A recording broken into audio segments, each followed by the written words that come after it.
என் அன்புக்குரியவர்களே, நம்முடைய ஆண்டவரும் இரட்சகருமாகிய இயேசு கிறிஸ்துவின் நாமத்தில் உங்களை அன்போடு கூட வாழ்த்துகின்றேன். அப்போஸ்தலர் நடபடிகள் 2ஆம் அதிகாரத்தில் பேதுருவின் பிரசங்கத்தை குறித்து இந்த வாரமெல்லாம் தியானித்தோம். சரி, இந்த பிரசங்கத்தை கேட்ட மக்களுடைய வாழ்க்கையில் என்ன மாற்றம் நடந்தது? நாம் கூட அநேக பிரசங்கங்களை கேட்கிறோம், எத்தனையோ பிரசங்கங்கள்.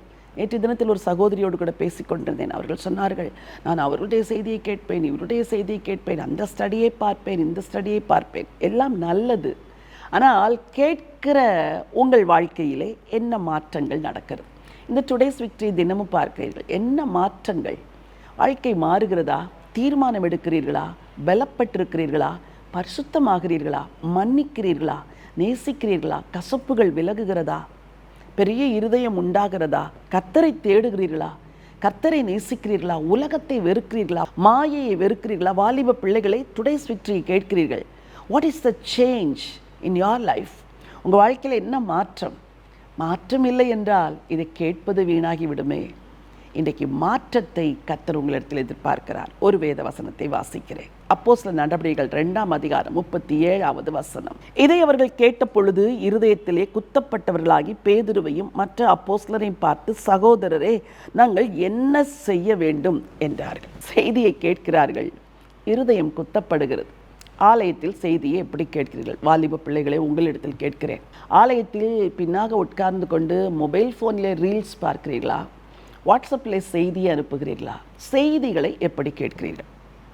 ஆலயத்தில் செய்தியை கேட்பது ஒரு ஆசீர்வாதம். அதிகபட்சம் 3/4 மணி நேரம் அல்லது 1 மணி நேரம் ஒரு செய்தி கொடுக்கப்படுகிறது. ஏதோ ஒன்று உங்கள் உள்ளத்தில் பேசும் தானே. செய்தியின் வேளையில் அது உங்களுக்கு தேவையில்லை என்பதை போல ஆலயத்துக்கு வெளியே போய் நின்று கொள்வீர்கள் என்றால், அந்த செய்தி அப்படி என்றால் யாருக்கு கொடுக்கப்படுகிறது? அந்த செய்தியை கேட்டு பயன் ஒன்று வராதபடி நீங்கள் அவ்வளவு பரிசுத்தவான்களாகி விட்டீர்களா?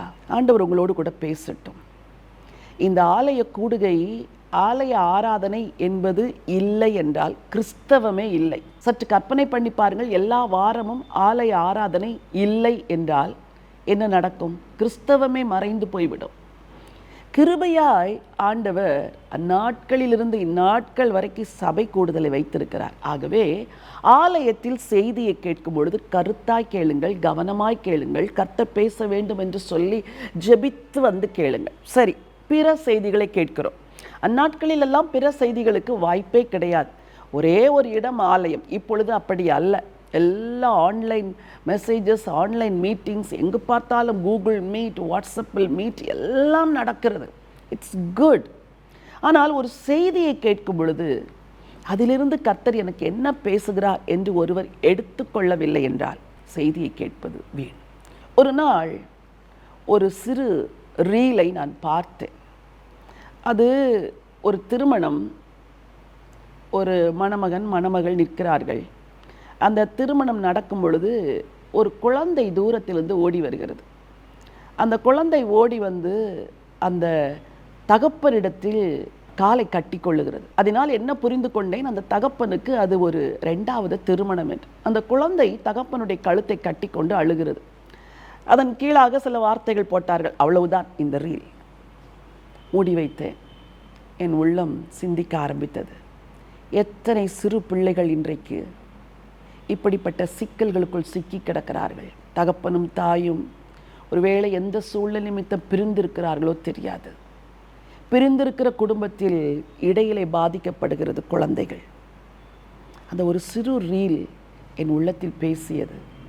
இப்படி பிரிந்து விவாகரத்து செய்கிற குடும்பங்களில் கணவனோடும் மனைவியோடும் பேசுங்க ஆண்டவரே. இவர்கள் பிரிந்து விடுகிறார்கள், பாதிக்கப்படுகிறது இந்த இளம் குழந்தைகள், சிறு பிள்ளைகள். இந்த சிறு பிள்ளைகளை காப்பாற்றும்படியாவது பெற்றோர்கள் இணைந்து வாழட்டும் என்று ஜெபிக்க ஆரம்பித்தேன். 1 நிமிட ரீல் என் உள்ளத்திற்குள் பேசியது. எத்தனையோ நூற்றுக்கணக்கான செய்திகளை கேட்கிறீர்களே, என்ன கர்த்தர் பேசுகிறார்? என்ன தீர்மானம் எடுக்கிறீர்கள்? அன்றைக்கு அவர்கள் சொல்கிறார்கள், இருதயத்தில் குத்தப்பட்டவர்களாகி நாங்கள் என்ன செய்ய வேண்டும்? இந்த கல்வாரி தியானத்தை தியானிக்கிற இந்த நாட்களில் ஆண்டவரை பார்த்து கேளுங்கள். ஆண்டவரே, நாங்கள் என்ன செய்ய வேண்டும்? எனக்கு சொல்லும். ஆண்டவரே, நான் எதை விட வேண்டும்? எதில் ஒப்புரவாக வேண்டும்? யாரோடு பேச வேண்டும்? எனக்கு பேசும் என்று கேளுங்கள். ஆண்டவர் பேசுவார். தீர்மானங்களை எடுங்கள், மனம் திரும்புங்கள், கர்த்தரோடு ஒப்புரவாகுங்கள், பிறரோடு ஒப்புரவாகுங்கள்.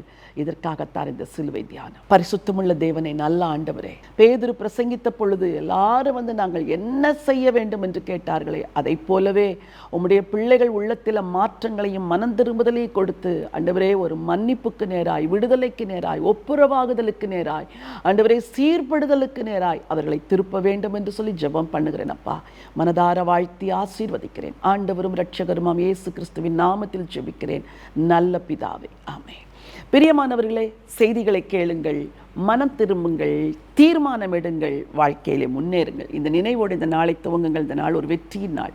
God bless you.